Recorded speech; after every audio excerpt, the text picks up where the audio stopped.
that right now because many of you might find it distressing. Well, CNN spoke to witnesses who said there was a second round of gunfire later that evening. Here's what one protester who had been documenting events on Instagram Live told us. Nigeria is a dictatorship with a democratic face.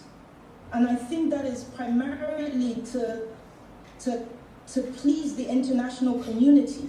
It is our right to protest anything that we see and change that we demand. Well, those protests began as a movement against police brutality, but took a dark and violent turn, as we reported. Nigeria is now threatening to sanction CNN and denies that security forces shot live ammunition at protesters. Well, MLB brought us that story after weeks of in-depth research and analysis by her and her team, and she joins us now from London. Nima, how has the Nigerian government responded? Well, our reporting, Becky, has triggered their first really significant response since the events of October 20th at Lekki Tollgate. This is what the government information minister, Al-Hajj Mohammed, had to say about our reporting. Like everyone else, I watched the CNN report yesterday. I must tell you that it reinforces the disinformation that is going round, and it is blatantly irresponsible and the poor piece of journalistic work by a reputable international news organization. CNN, which touted its report as an exclusive investigative report, sadly relied on the same videos that have been circulating on social media without verification. This is very serious, and CNN should be sanctioned for that. Of course, Becky, that is simply not true. We used video and images that we were able to verify. We received them firsthand from contacts, witnesses, family members. We interviewed a family member who had been searching for his brother for days at that point, weeks. We were able to at least help provide him with some closure, which the Nigerian federal authorities had not been able to provide. The press conference was contradictory, and during the conference, the minister said that the federal government was satisfied with the actions of the military and the police on the night of October 20th. That's actually ahead of the findings of its own judicial panel, and those that we're speaking to are incredibly worried about what that means for the findings of that panel. Does that not exert pressure on the panel to exonerate members of the military and the police? Of course, all this is happening while people are still searching for loved ones. People are still grieving the ones they lost, and people are still no closer to answers, Becky. Now, I spoke to the Lagos State Governor in the aftermath of the Lekki protests and incident. Have a listen to some of what he told me at that time. How many people died at the Lekki toll gate, and who was responsible for those deaths? The number of deaths that we can attribute directly to the unfortunate, very horrific, very condemnable incident of last week Tuesday at Lekki were only two dead bodies. Who ordered that peaceful protest at the Lekki toll gate? Okay, who ordered people to be shot, and which branch of security services carried out the shootings? It seems to me that there will be men in military uniform, right? It depicts that there are military uniform, and so there will be military officers, or soldiers as it were. So you're saying that it was military officers who ordered peaceful protesters to be shot at Lekki? Yeah, that's what Lekki the toll pictures, gate. yes. Well, they were there, that's what the footage, that's what it shows. And this was ahead of the judicial hearing that is being promised, and I asked the governor whether he was determined that there would be accountability. He said yes. What do we know about the current status of those hearings? Well, that interview, Becky, we understand, sent shockwaves to the very highest level of Nigeria's government. And since then, federal authorities have backtracked. The Brigadier Taiwo, who gave evidence to the judicial panel, said that the 2 deaths were deaths from blunt instruments and that those injuries were not sustained at the location at Lekki Tollgate. And this is what we've seen. Different factions in the government are saying different things.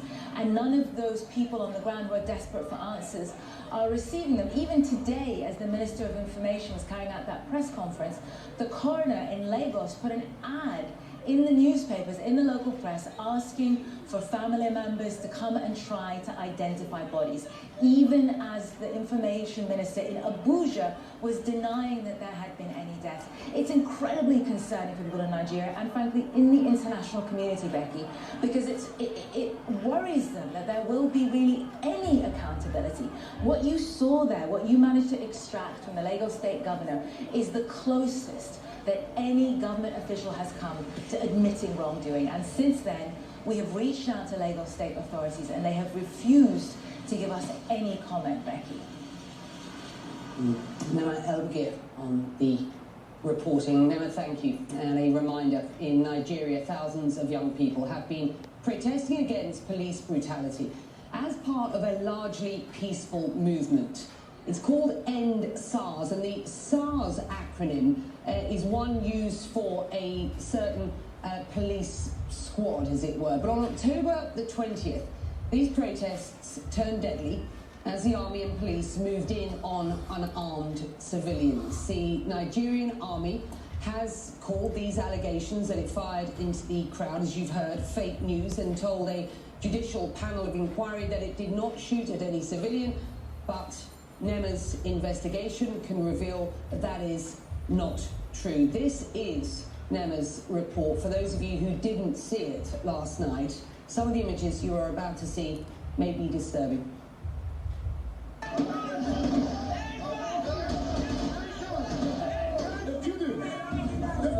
The Nigerian government denies this happened.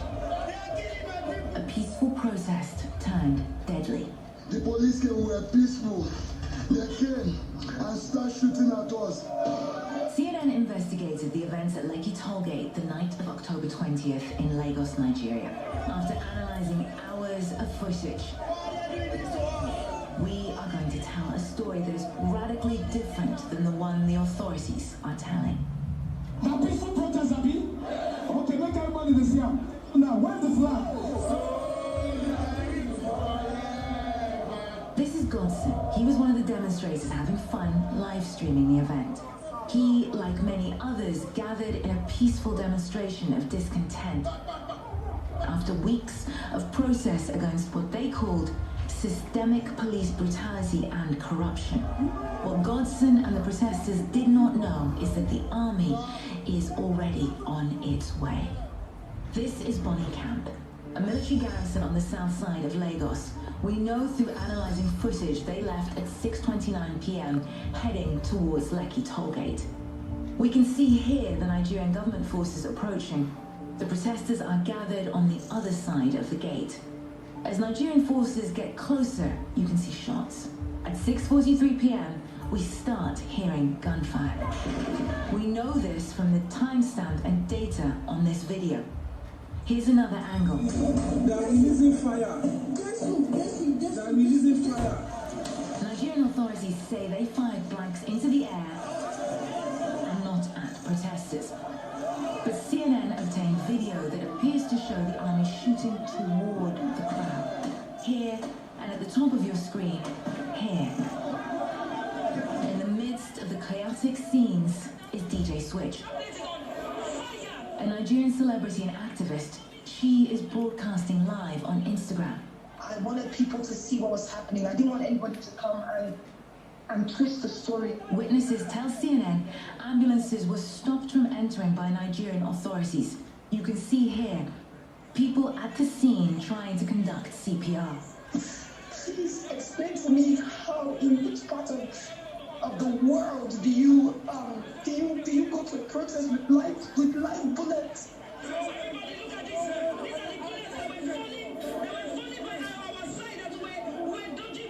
CNN has verified that these bullet casings are from live ammunition. They are of mixed again. This one from 2005. Nigerian military sources verified to us that these are munitions that are currently in use by Nigeria's army. And in collaboration with the Balkan Investigative Reporting Network, we were also able to procure Serbian export documents, proving that Nigeria purchased weaponry from Serbia for almost every year between 2005 and 2016. The shooting continued past midnight. Eyewitnesses tell us it wasn't just the army. At this point, they say police arrived and opened fire. My hand is broken, my leg is broken, and police are still shooting at us. If I don't make it through the night, let it be known I died fighting for our freedom. So why were live rounds used at a peaceful protest? Many family members of those still missing are asking that question as they hunt for answers or the bodies of their loved ones. Elisha's brother Victor was at the protest that night. Someone picked my brother's phone and called me and said that my brother Victor Sunday is among of those people that was shot at Lekki Toll Gate. And I entered into the hospital and search. I did not see him. And we are trying our best to just find him. But there is no way to find him. What we're about to show you is incredibly graphic, but it's also incredibly important. This is Elisha's brother Victor. The data in this footage shows it was filmed at 1:04 a.m. at Lekki Tollgate. Elisha says he received a call about his brother's death around this time. This places Victor exactly at the location of the protest on the night witnesses say they were shot at. This is important because Nigerian authorities deny anyone was killed at the scene. Since this incident, CNN has contacted over 100 protesters and family members. They pointed their guns at us and they started shooting. We asked what they heard. When we heard gunshots from behind the toll booth. And felt. This is where I was shot and the bullet went through my back. Many are in hiding. Some have fled the country. CNN tried to share these findings with the Nigerian army but received no response. Lagos state authorities would not comment on our reporting until they said a judicial panel of inquiry presents its findings. The wait for answers here continues.